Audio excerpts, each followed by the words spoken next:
Hey, Vsauce, Beater here.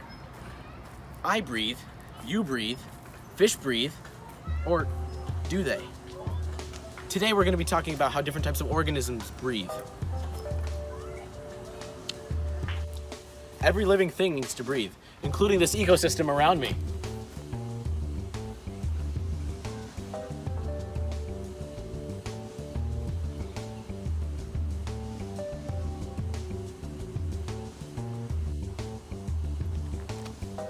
Look at this dude, he's breathing. But do you know how? Plants create their own food using photosynthesis. Carbon dioxide and water react together when in the presence of light and chlorophyll to create glucose and oxygen. The glucose is converted into starch, fats, and oils for storage. It's used to make cellulose for cell walls and proteins for growth and repair. It's also used by the plant to release energy for respiration. We all know that it's not just animals that respire, because plants carry out respiration as well. They need to do this all the time because their cells need energy to stay alive.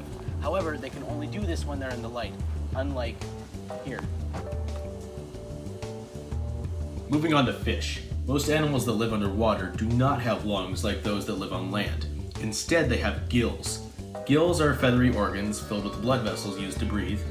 When swimming through the water, fish keep their mouths open and have water enter their mouths. The water that enters is then pushed through their gills and then passes through the inner membranes of said gills, and the oxygen diffuses through the walls into the fish's blood. In gills, there are two ways water can flow in relation to blood. The first is concurrent flow. In gills, concurrent flow occurs when both the blood as well as the water outside both flow in the same direction. The oxygen concentration in the blood increases as the blood flows, and the oxygen concentration in the water decreases as the water flows. However, this method of oxygen exchange is inefficient because the gradient reaches equilibrium quickly and less oxygen is absorbed. Water and blood flow can also be a countercurrent. In the gills, countercurrent flow occurs when the blood and water flow in opposite directions. The oxygen concentration in the blood increases as the blood flows, and the oxygen concentration in the water decreases as the water flows. This creates a gradient which is favorable everywhere throughout the gills and allows more oxygen to be absorbed. In animals with lungs, when they breathe in, the air that enters goes into the lungs. Inside the lungs, they enter the alveoli, which are little air sacs. There are many of these little blood vessels located outside the alveoli called capillaries. The blood inside the capillaries has very little oxygen in them.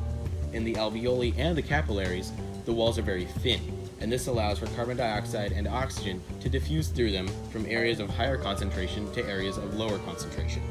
The oxygen goes into the capillaries and into the blood cells, and carbon dioxide goes into the alveoli to be exhaled along with other excess gases. Despacito. Dude, look at this algae. It's breathing.